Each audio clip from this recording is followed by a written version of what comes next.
Hello everyone. आज हम काफ़ी इंपॉर्टेंट टॉपिक पे डिस्कशन करने वाले हैं और टॉपिक स्टार्ट करने के पहले guys let me ask you one question. हम में से कितने ऐसे लोग हैं जिनको लगता है कि यार हम अप्लाई तो बहुत सारे जॉब पे करते हैं बट हमारे रिज्यूमे शॉर्टलिस्ट नहीं होता, हमें कॉल नहीं आती, इंटरव्यू कॉल्स नहीं आते हैं। जिनको भी प्रॉब्लम फेस होता है गाइस, आई विल रिक्वेस्ट कि आप एक बार इस वीडियो पे कमेंट करिए ताकि हमें पता लगे कितने लोग हैं जिनको सेम प्रॉब्लम फेस होती है। और कहीं ना कहीं हम इस वीडियो में उसी प्रॉब्लम के ऊपर बात कर रहे हैं, उसके सोल्यूशंस के बारे में बात कर रहे हैं। So this is very important topic which we are talking about. Again, guys, before starting the video, let me tell you one truth. You know what? Almost 95% resume never reach to the hiring manager. And it's happening because it's not like candidate is bad, they don't know anything. It is just because candidate, they don't understand how actually shortlisting works. And that's where I'm helping you guys. I'm explaining the process because जानोगे नहीं तो survive कैसे करोगे? ठीक है? Okay guys, so अगर हम बात करें आज का एजेंडा क्या है? सो एजेंडा पे बात करने से पहले again one more question guys, आपको कमेंट के थ्रू बताना है। हम में से कितने को ऐसा लगता है कि जो फर्स्ट राउंड ऑफ स्क्रीनिंग होती है that is happening by a human और अ मशीन? अगेन आपको कमेंट के थ्रू बताना है। मैं तो एक्सप्लेन करूंगा ही when I will explain the process of short listing, but आपको कमेंट के थ्रू बताना है। ठीक है? सो अगर हम बात करें कि what is the agenda of this meeting, so guys basically तीन कैटेगरीज में डिवाइड करूंगा मैं आज की इस टॉपिक को। One is how short listing works, actual process which is happening in industry. Second is writing a resume for shortlisting, आप अपने रेज्यूमे को कैसे लिखोगे ताकि वो शॉर्टलिस्ट आराम से हो जाए। And I will give one real example also. On real example ऐसा नहीं कि मैंने कुछ फ्रेंड्स वगैरह के कुछ रियल एग्जांपल उठा लिए, नहीं, इट्स माइन एग्जांपल ओनली। मैं अपना खुद का एग्जांपल दूंगा, मैंने अपने रिज्यूमे में क्या चेंजेस करे, कहाँ कहाँ से मेरा रिज्यूमे शॉर्टलिस्ट हुआ और मुझे रिजल्ट कितना कैसा मिला वगैरह वगैरह। ठीक है? तो इसमें हम बात करेंगे। सो सबसे पहले हम बात करते हैं how shortlisting works. Part one, how shortlisting actually works. So guys देखो, तीन फेजेस होते हैं शॉर्टलिस्टिंग का।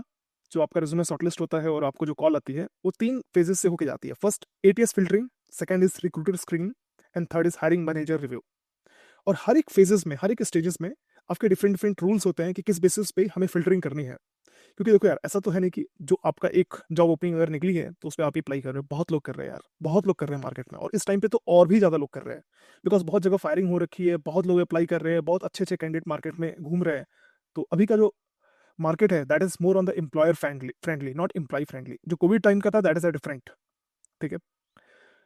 तो इतना समझ में आया क्या कि कितने फेजेस होते हैं? तीन फेजेस होते हैं, ATS filtering, recruiter screening and then hiring manager. अब हर एक फेजेस के बारे में क्या क्या फिल्ट्रेशन होता है, क्या क्या रूल्स रन होते हैं, उसके बारे में समझते हैं। तो देखो एटीएस क्या होता है। एटीएस बोले तो एप्लीकेंट ट्रैकिंग सिस्टम।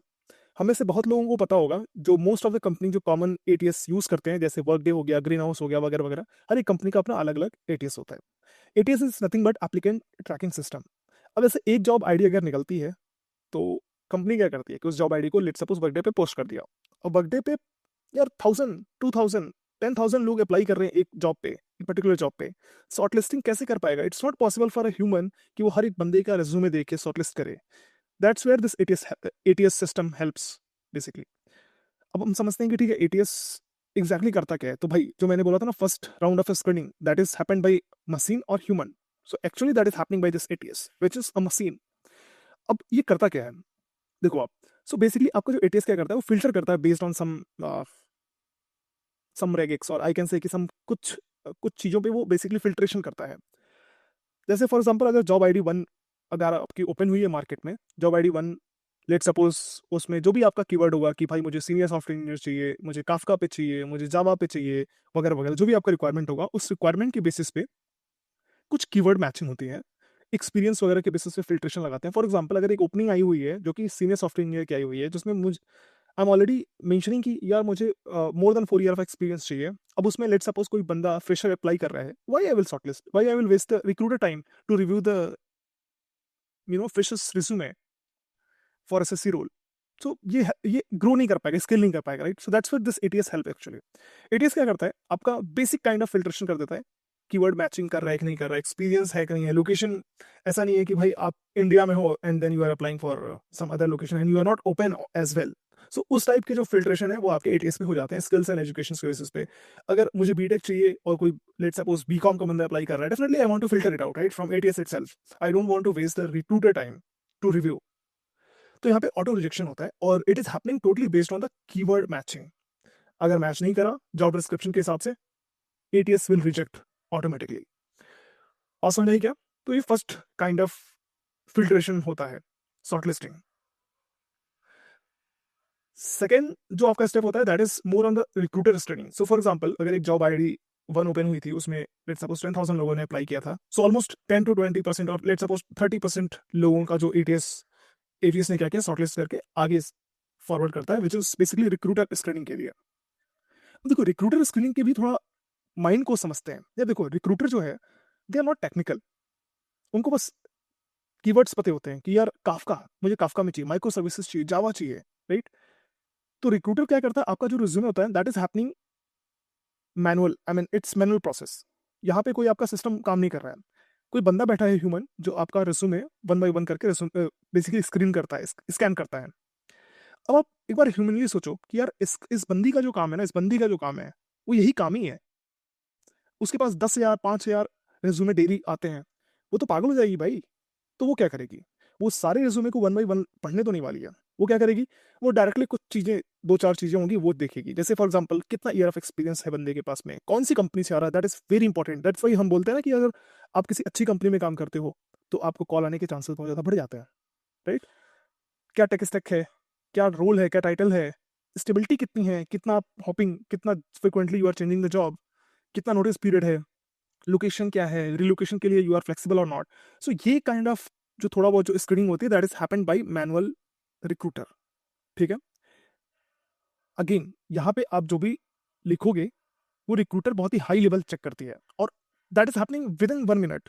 1 मिनट के अंदर में ही उसको चेक करना है, तो वो डेफिनेटली क्या क्या चेक करेगी, वो ये बहुत ही जो टॉप लेवल के आपने पॉइंट्स लिखे हैं ना वही तो चेक करेगी। भाई कौन सी कंपनी से बंदा आ रहा है, अमेजोन से आ रहा है, चलो ठीक है इसको भेजते हैं नेक्स्ट राउंड में। इस टाइप की यहाँ पे स्कैनिंग होती है, ठीक है। क्योंकि स्कैन करते हैं ये लोग कंपनी के बेसिस पे, रोल के बेसिस पे, कोर टेक्नोलॉजी इम्पैक्ट वगैरह वगैरह, ठीक है। अब हम बात करते हैं third step 3 which is hiring manager review, and this is most important guys. और एग्जैक्टली जो आपका इवोल्यूशन होता है ना वो इसी फेज में होता है।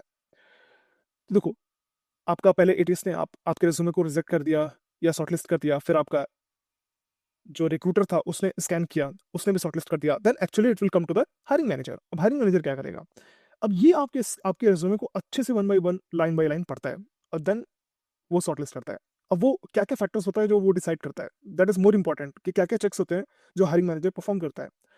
वो ये देखना चाहता है कि यार जो बंदा जो काम किया है ना वो कितने बड़े प्रोजेक्ट पे काम किया है, what kind of a problem he solved, और जो प्रॉब्लम सॉल्विंग का इसको एक्सपोजर कितना मिला हुआ है, क्या ओनरशिप थी इसके पास में, जिस सिस्टम पे इसने काम किया है उस सिस्टम का स्केल क्या था। That is very important guys, I am telling you that is very important. And matrix and measurable impact, आप क्या क्या मैट्रिक्स या क्या क्या केपीआईज आप एक्सप्लेन करते हो, क्या क्या इम्पैक्ट आप जनरेट करते हो, those are the things which is quickly scanned by hiring manager. और हायरिंग मैनेजर एग्जैक्टली आपका जो रिज्यूमे होता है ना वो वन बाई वन पढ़ता है, देखता है, ठीक है।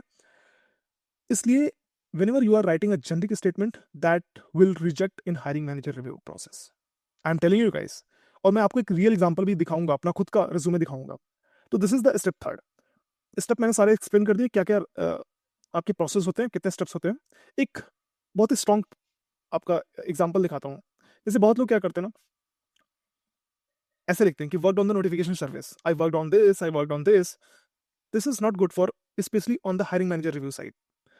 You worked on the notification service, that is fine, but अगर इसको आप ऐसे लिखते हो, like design a scale distributed notification service by using of Kafka Springboard, which is handled around 10 million plus event per day, reduce delivery latencies by 35%। अब आप खुद बताओ यार, अगर आप मैनेजर रहते आप कौन से वाले रेज्यूमे को शॉर्टलिस्ट करते हैं। डेफिनेटली यू विल से कि यार स्ट्रॉन्ग वाला ज़्यादा अच्छा लग रहा है, right. It's a human nature यार। तो हमें उस प्रोसेस को समझना है, कि हमें उस माइंडसेट को समझना है, थॉट प्रोसेस को समझना है, देन हमारा रेज्यूमे शॉर्टलिस्ट होगा, ठीक है। So strong statements always so like कितने स्केल पे आपका सिस्टम, कितने स्केल पे आपने काम किया हुआ है, क्या क्या टेक्नोलॉजी आपने यूज करी हुई है, आपका रोल क्या था उसमें एग्जैक्टली और क्या क्या आपने रिजल्ट्स अचीव करे हैं। तो ये आपका काफी स्ट्रॉन्ग स्टेटमेंट्स हो जाता है, specially on project side. Because जो मैनेजर होता है ना यार, वो ज्यादातर प्रोजेक्ट्स देखता है, टेक स्टैक ही देखता है, ठीक है। तो ये क्लियर हो गया। नाउ अब हम चलते हैं how to create a resume that get shortlisted. आपको प्रोसेस समझ में आ गया। अब हम बात करेंगे कि ऑडियंस स्पेसिफिक क्या क्या चीज़ें हैं जो हमें ध्यान देनी है जब हम रेज्यूमे क्रिएट कर रहे होते हैं। सो यार देखो, हम दो कैटेगरी में डिवाइड कर रहे हैं, फ्रेशर्स या जिसको 0 से 2 ईयर ऑफ एक्सपीरियंस है, और एक्सपीरियंस जिसको 2 से ज़्यादा का एक्सपीरियंस है, राइट। एक चीज़ जो कॉमन है both both track should have keyword optimized, because अगर कीवर्ड ऑप्टिमाइज नहीं रहेगा, फर्स्ट राउंड ऑफ जो आपका शॉर्ट लिस्टिंग या फर्स्ट राउंड ऑफ जो आपका स्क्रीनिंग होती है ना, which is called machine screening, जो आप एटीएस से जो आपकी स्क्रीनिंग होती है, वहीं पे आपका रिजेक्ट हो जाएगा, आगे नहीं जाएगा, और आगे ही नहीं जाएगा तब तो कोई सेंस ही नहीं बनता है, राइट। और सेकंड, आउटकम फोकस, आपका जो रिज्यूमे होना चाहिए वो आउटकम फोकस्ड होना चाहिए कि आपने क्या अचीव करा, क्या डिलीवर किया। अब थोड़ा एग्जांपल के साथ समझते हैं, थ्योरी तो बहुत हो गई यार। फ्रेशर्स के लिए अब देखो दो चीजें इंपॉर्टेंट होती है बेसिकली। फर्स्ट, कि प्रोजेक्ट किस प्रोजेक्ट पे उसने काम करा है और क्या क्या स्किल सेट है उसके पास में। तो जब आप अपने रिज्यूमे बनाते हो तो अपना स्किल सेट लिखो कि यार मुझे लैंग्वेज में ये आता है, जावा आता है, सी प्लस प्लस आता है, पाइथन आता है, वगैरह वगैरह, क्या क्या फ्रेमवर्क पे आपने काम किया है, कौन कौन सा डेटा बेसिस पे आपने काम किया है, टूल एंड कॉन्सेप्ट, जैसे गिट क्या क्या यूज किया है, tool and concept, Docker, DBMS, operating system वगैरह वगैरह। देखो इससे होता क्या है, एक तो जब आप ऐसे लिखते हो ना, तो जब आपका एटीएस आपका स्क्रीनिंग करता है, उसमें भी कहीं ना कहीं अगर लेट सपोज स्प्रिंग बूट की ओपनिंग्स है, तो आपके रिज्यूमे में स्प्रिंग बूट मिल गया, मतलब एटीएस के according your resume is shortlisted. और फिर अगर वो जब मैनेजर के पास में जाएगा तो मैनेजर कहीं ना कहीं देखेगा ना यार कि यार ये बंदा जो फ्रेशर आ रहा है ना, उसको स्प्रिंग बूट भी आती है, मे बी ज्यादा आता है, थोड़ा मोड़ा आता है, दैट डजंट मैटर, बट आता है। तो वो क्या सोचेगा कि यार ठीक है इसको बुलाते हैं, राइट। तो जो स्किल्स जो आप लिखते हो ना, इट इज वेरी इंपॉर्टेंट कि आप अपने सारे स्किल्स जो आपको एटलीस्ट आते हैं, इट्स नॉट लाइक कि जो आपको 100% आता है वही आप लिखो। थोड़ा according to me, it's my thought process कि अगर आपको 30% भी आता है, you can mention again in your resume, और you can directly call out during your interview कि यार मुझे इतना ही आता है, that's although I mention in my resume but I know only this. तो आप उसको कॉल आउट कर सकते हो, देयर इज नो प्रॉब्लम, ठीक है। तो skill set is something which is very important, जो आपको मेंशन करना ही चाहिए। और कई लोग बोलते भी हैं कि नहीं यार, अगर हम रेज्यूमे में वही लिखेंगे जो हमें 100% आता है, I don't agree with this statement, because देखो यार, अगर आप वही लिखोगे जो आपको 100% आता है, फर्स्ट ऑफ ऑल आपका रेज्यूमे ही शॉर्टलिस्ट नहीं होगा, आपको इंटरव्यू को अपॉर्चुनिटी नहीं मिलेगी, फिर आप अपने परफॉर्मेंस को, अपने इंटरव्यूज को कैसे दिखा पाओगे, आप कैसे दिखा शो कर पाओगे कि यार यू आर कैपेबल। तो आपको अपॉर्चुनिटी भी तो मिलनी चाहिए। अपॉर्चुनिटी कैसे मिलेगी आपको, जो फर्स्ट राउंड जो आपका एटीएस ही जो स्क्रीनिंग कर रहा है वहीं पे आपका रिजेक्ट हो गया, आपको इंटरव्यू कॉल ही नहीं आएगा, भाई क्या करोगे लेकर के सब कुछ, राइट। तो मेरे अकॉर्डिंग आपको मेंशन करना चाहिए, ऑल्दो अगर आपको 30% आता है, आप मेंशन कर सकते हो क्या मुझे इतना परसेंट आता है, इतना ही आता है, ठीक है। So skill set is something which is very important. Second is projects. और जो फ्रेशर्स होते हैं ना, उनके लिए प्रोजेक्ट भी बहुत इंपॉर्टेंट होता है यार, क्योंकि प्रोजेक्ट के बेसिस पे ही जो आपका हायरिंग मैनेजर होते हैं वो डिसाइड करते हैं कि इस फ्रेशर्स को बुलाना है इंटरव्यू कॉल के लिए कि नहीं बुलाना है, इस लड़के का रिज्यूमे शॉर्टलिस्ट करना है या नहीं करना है। नाउ प्रोजेक्ट का जो फॉर्मूला होता है बड़ा स्ट्रेट फॉरवर्ड है यार, action verb built tech scale impact. आपको ये बताना है कि आपने क्या किया था, what you built, what kind of a tech stack you used, what was the scale, जो आपने बिल्ड किया उसका स्केल क्या था, और what kind of impact your system generated. जब भी आप ये चीज फॉलो करोगे, अब एज अ ह्यूमन सोचो यार, अगर आपके सामने इस टाइप का कोई रिज्यूमे होगा जिसने इस फॉर्म में चीजें लिखी हुई है, definitely I will choose that ना। मैं दूसरा वाला क्यों चूज करूंगा जिसमें उसने भसा मचा के रखी हुई है, राइट। अब थोड़ा नेक्स्ट देखते हैं, प्रोजेक्ट मेक फ्रेशर। जैसे एक वीक एग्जांपल लेता हूँ, जैसे लेट सपोज अगर मैं अपने रिज्यूमे में लिखता हूँ कि यार made e commerce website using burn, बहुत डली डली सा, बहुत ही बेकार सा कुछ स्टेटमेंट, ऐसा सिंपल सा स्टेटमेंट मैंने लिख दिया। अगर इसी को मैं थोड़ा डिफरेंट तरीके से लिखता कि यार full stack e commerce platform मैंने बनाए हैं, और what kind of tech stack I use react, node JS, MongoDB and so on. My e-commerce platform supports 1000 plus users. I use JWT based authentication, payment integration I did. So अब देखो, अगर मेरे पास ये resume आया तो मुझे क्या लगेगा, यार बंदे को ना JWT बेस्ड ऑथेंटिकेशन भी आती है, मतलब एटलीस्ट मे भी पूरा नहीं आता होगा, थोड़ा बहुत तो आता होगा, उसे पता तो होगा कि ऑथेंटिकेशन का मतलब क्या है, राइट। तो कहीं ना कहीं ये रिज्यूमे काफी स्ट्रॉन्ग शो करता है in front of hiring manager. क्या क्या चीजें आपको नोटिस करनी है, quantify users, mention security, skill integrations, name code technology key for ATS and hiring managers. ये बहुत ही मैं आइडल टाइप का जो रिज्यूमे होता है ना उसके लिए बता रहा हूँ। मैं आपको एग्जांपल भी करके दिखाऊंगा, अगर आप इसका 40 या 50% भी अचीव कर लिया ना आपने, भाई आपका रिज्यूमे शॉर्टलिस्ट हो जाएगा। चलो, सो जो अभी तक मैंने एक्सप्लेन किया that is more for the freshers. Now if you are experienced guys, what kind of a things you need to focus. So see, for experience guys, mostly जो हायरिंग मैनेजर होता है वो आपका प्रोजेक्ट देखता है, किस company से आ रहे हो, किस what kind of a problem statement you solve, what kind of a project you worked. So those things is evaluated. Now, bullet formula: action, problem, solution, tech, scale plus results. Right? Example के साथ मैं आपको समझाता हूँ। जैसे let's suppose I design a scaled distributed notification service using Kafka and Spring Boot handling 10 million plus event day events per day reducing delivery latencies by 35%। जब इस type का आप एग्जाम्पल्स लिखते हो तो आपका हायरिंग मैनेजर को समझ में आता है कि यार ठीक है, इसने जो नोटिफिकेशन सर्विस बनाई है उसने एक माइक्रो सर्विस नहीं बनाई, वो माइक्रो सर्विस तो बनाई है, उसमें उसने क्या क्या टेक स्टैक यूज करा है और उसके साथ ही साथ कितने स्केल पे इसका सिस्टम रन कर रहा है। बिकॉज जैसे ही स्केल आता ना कई सारी की सारी चीजें अब नॉर्मल बिहेव करना स्टार्ट कर देती हैं, और वहीं पे आपका एक्चुअल जो इंजीनियरिंग में जो आप पढ़ते हो ना, वहीं पे आप दिखा पाते हो, आप यूज कर पाते हो जब आप स्केल के साथ में काम करते हो। Scale is must very important for short listing guys. And third is ownership and business impact. जब आप अपने रिज्यूमे लिखते हो तो जो भी आप प्रोजेक्ट एक्सप्लेन कर रहे हो उसमें ट्राई टू यूज कि भाई आपने डिजाइन करा है, लीड करा, आर्किटेक्ट करा है, यू माइग्रेटेड दिस। तो ये काइंड ऑफ जो आपके वर्ड्स होते हैं ना, कीवर्ड्स होते हैं, वो आपके जो मैनेजर होते हैं या जो रिक्रूटर होता है वो डायरेक्टली देखता है और उसके बेसिस पे फटाफट शॉर्टलिस्टिंग होती है यार। अब जैसे फॉर एग्जांपल एक एग्जांपल लेता हूँ, जैसे आपने एक सेंटेंस लिखा, कुछ आपने प्रोजेक्ट पे काम करा, उसमें आपने लिख दिया कि रिड्यूस कॉस्ट बाई 35%। अब ये कोई रिक्रूटर भी देखेगा ना, उसको समझ में आ जाएगा कि यार इसने 35% कॉस्ट रिड्यूस कर दिया, which is almost $10,000 for example. वो क्यों नहीं आपका रिज्यूमे शॉर्टलिस्ट करेगी भाई, क्यों नहीं करेगा वो बंदा, राइट? तो ये आपको समझ में आ गया क्या कि आपको रिज्यूमे बनाना कैसे है। अगर हम बात कर लेते हैं, आपको प्रोसेस समझ में आ गया, रिज्यूमे बनाना कैसे है वो समझ में आ गया। एक चीज मैं यहाँ पे नोट करूंगा, जो आप रेफरल के थ्रू जब जाते हो तो आपका जो एटीएस की जो आपकी स्क्रीनिंग होती है ना, वो आपकी नहीं होती, बेसिकली वो बाईपास हो जाती है। तो वहां पे एक फायदा होता है, इसलिए आप सुनते हो कि रेफरल के थ्रू जाओ तो chances are more to get the call, because वहां पे एटीएस वाला जो फिल्ट्रेशन होता है ना वो आपका एलिमिनेट हो जाता है। बट अगेन आपका दो राउंड ऑफ जो फिल्टरिंग है वो अगेन अभी आपकी होनी है अगर आप रेफरल के भी थ्रू जा रहे हो तो। एक तो आपका recruiter screening and then hiring manager screening, ठीक है।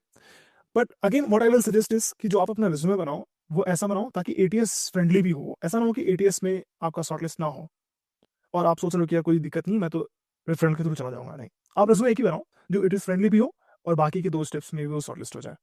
जो पॉइंट्स मैंने बताया that is very important guys, और मैं आपको थोड़ा आगे दिखाता हूँ। देखो यार, ये दो रिज्यूमे है। पहला वाला रिज्यूमे जिसमें मैंने डायरेक्टली क्या किया था, मैंने बहुत ही हाई लेवल प्रोजेक्ट्स जो लिखा था, राइट, उसमें लिख दिया था प्राइस पॉइंट पब्लिश ये चीज मैंने डेवलप करी है। और गाइस आप बिलीव नहीं करोगे, ऑलमोस्ट 30% एक्यूरेसी के साथ में मेरा जो रिज्यूमे था वो शॉर्टलिस्ट हो रहा था। सेम रिज्यूमे है, उसको मैंने थोड़ा चेंज किया है। मे बी आई थिंक दिख नहीं रहा होगा, बहुत क्लियर नहीं दिख रहा होगा, जूम करना पड़ेगा, बट जो मैं अभी तक आपको एक्सप्लेन किया ना वही चीज को मैंने फॉलो करा है। और गाइस आप बिलीव नहीं करोगे, जितनी भी कंपनी मैंने अप्लाई किया है मुझे सारी कंपनी से कॉल आई है और मुझे इतने ऑफर आए, इतने इतने कंपनी से शॉर्टलिस्टिंग हुई है, I can not mention in one page, right. ये जो मैं दिखा रहा हूँ आपको, Salesforce, movie, eBay, innovation, टेक्यून, अभी इन कंपनी से मुझे ऑफर आए। और इसके अलावा बहुत सारी ऐसी कंपनीज थी जिसमें मेरा वेटिंग लिस्ट में गया है, और बहुत सारी ऐसी कंपनीज थी जिसमें मेरा रिज्यूमे शॉर्टलिस्ट तो हुआ ही हुआ है, राइट। द पॉइंट इज कि जब आप ये सारी चीजें फॉलो करते हो स्टेप्स, तो आपको बहुत कॉल आती है। तो दैट ये जो मैं बता रहा हूँ 30% से 90 to 95% एक्यूरेसी, ये मैंने अचीव करा है अपने इस प्रोसेस को फॉलो करके।